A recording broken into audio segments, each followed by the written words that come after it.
because obviously it means nothing, if you don't go out and produce. And but I think it probably speaks to the respect that people have for the group of receivers that we have at Clemson and what these guys have been able to do the past couple of years, and the role that he's going to be taking on this year in this offense. He's going to have an opportunity to have a very productive year. And that's not something I think our players are really concerned about at this point. And hopefully they'll go work extremely hard.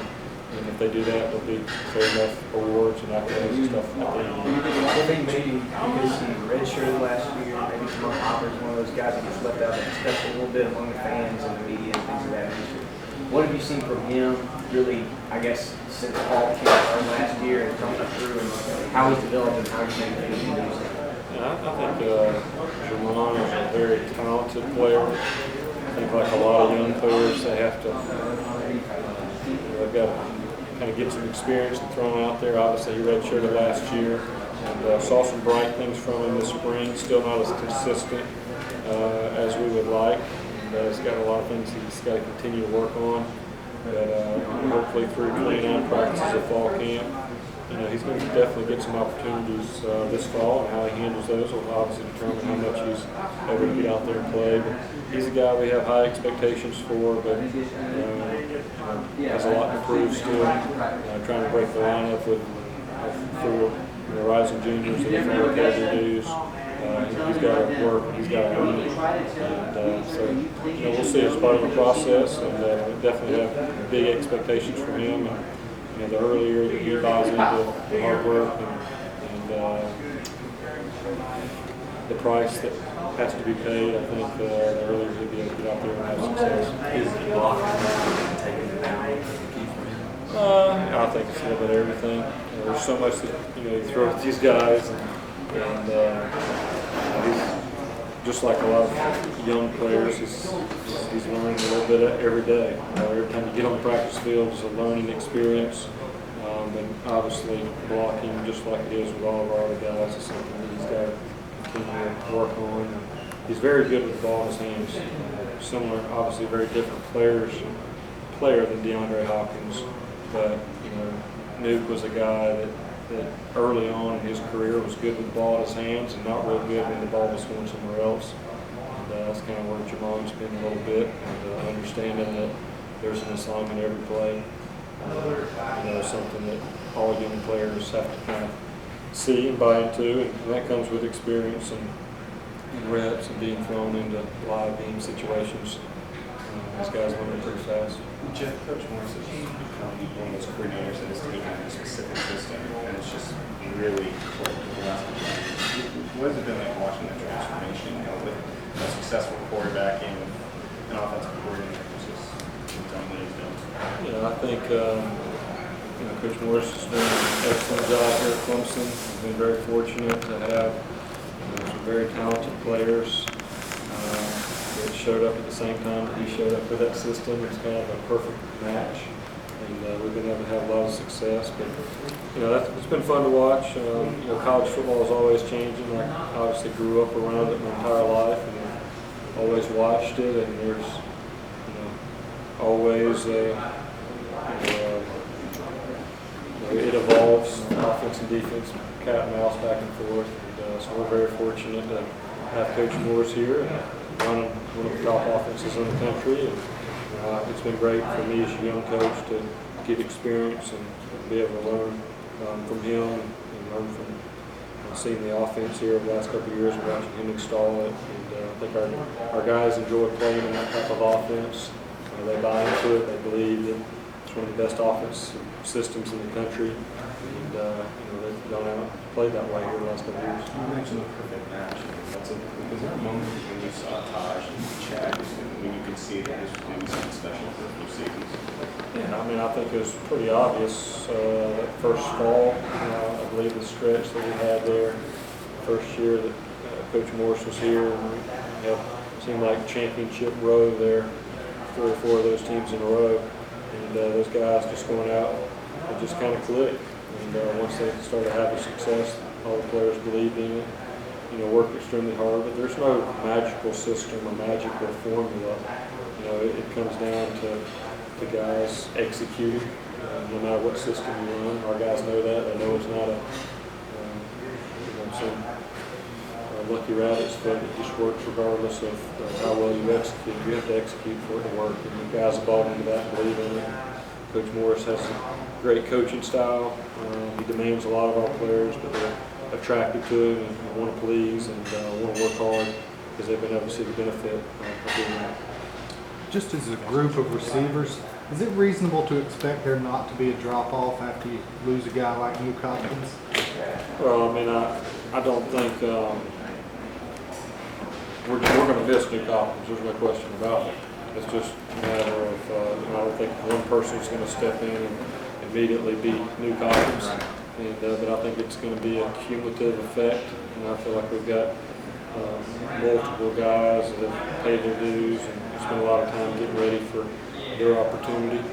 And so I think it'll be fun as coaches. We've got talented guys that are going to get more opportunities than they've had in the past. It's a lot of fun because those guys have worked for it, they've earned it, and put in a lot of time and sweat and practices over the last couple of years. And so, I feel very confident in the group that we have. There's no doubt. Anybody that's going to lose a first-round draft pick, one of the best receivers in the country, he's going to be missed. But our guys taking on as a challenge, to hopefully hit higher marks than we did last year and always improve. And I think we have that type of talent that we definitely can continue to improve. Is it safe to assume that, Sammy will be sort of the headliner of the group, or is there more depth than that? I think that I don't think it's just Sammy. I feel very confident in those four juniors that we have: Sammy, Sharon, Martavis, and Adam. And all four of those guys have shown that they have the ability to make plays. And, they've been here the same amount of time. This is going third year into the system. Very talented guys, and so our offense is better the more we can spread the ball around. Other guys can touch it. I think that's been proven in the last couple of years. We've been able to get the ball around to different guys and spread it around. And the systems allow us to do that a little bit. And so I think that'll be part of the deal this year. Obviously, Sam is very talented, but I have utmost confidence in those other guys in the group as well. We're not at all surprised about what Nick's done since he's been in Texas. I saw something the other day, his receiver coach out there was just saying he's exactly what he thought he would be. He followed him pretty closely. Yeah, I'm very excited for Nuke. It was obvious when he got here as a freshman that he had some really good skills. And obviously he had to develop physically when he got here. And he got thrown out there pretty fast and worked his way through it. And I think he's a guy that's got a lot of potential. And I think he's got a chance, if he stays healthy, to be very successful in that league for the years to come. So I've definitely been keeping up with him, and obviously we're pulling for him this fall. Your guys obviously work very closely with Taj, being the guy that he's throwing to them. What's it like having a player like him, a veteran guy on the team? It makes it a lot easier when you have an experienced quarterback, kind of been through the battles, and has that experience, and he kind of knows what it's going to take. And, he's a great leader. Taj's personality is one that just attracts people to him. The guys get along really well. They respect him. He's a tough player. I'm just going to watch the LSU game, all the hits that he took, and being able to stand up and continue to play. He's gained a lot of respect from our team over the last few years. And we're very fortunate to have one of the best quarterbacks around. And it's not very often that you have a senior quarterback of that caliber. It always seems like you're starting over with a freshman or a sophomore, and kind of going through some of those learning experiences. So it's awfully nice when you have an experienced guy coming back. And he does a great job with our skill guys. Obviously there's a lot of timing that has to go on between those guys, and they have to be able to work that out on themselves. It's not something that, as coaches, we can do for them. It's something that they have to spend a lot of time. I feel like they've done that with some. As you said, you've been around football your whole life. Can you remember other guys that Taj reminded you of as sort of a leader? He reminds me maybe the chemistry is similar to Charlie Ward. Charlie Ward had the respect, when I was young, probably 12 and 13, around Florida State, when Charlie was playing. But just the respect that the other players on the team had for Charlie. And obviously he's a very talented guy, much like Taj, but just had that respect for the whole team.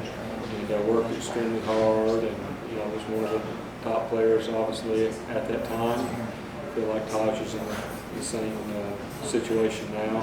And it's been fun to watch Taj's progress from when he got here as a freshman to where he is now, and look for him to have a big year. With that Georgia game being the first one up, is there a different feeling and more of a sense of urgency in the weeks here leading up to the start of camp? Obviously there's going to be a lot of excitement, builds up, players, coaches, everybody looks forward to it. But, I think anytime you're starting off your season, after you've been off for a little while, you're already going to have that excitement every year. But knowing right off the bat that you've got a big game against a very quality opponent like Georgia, I'm sure that we won't have to worry about motivating our guys through 2 days in fall camp. It makes it fun. I mean, that's why a lot of these guys came to Clemson to be able to have a chance to play in big games. Like we'll be on August 31st, and that's what it's all about. So it'll be fun, but it's still a process. 29 practices before we get out there ready to go on August 31st. So there's still a lot of work to do, but it's definitely in the back of everybody's mind. As far as that goes, as you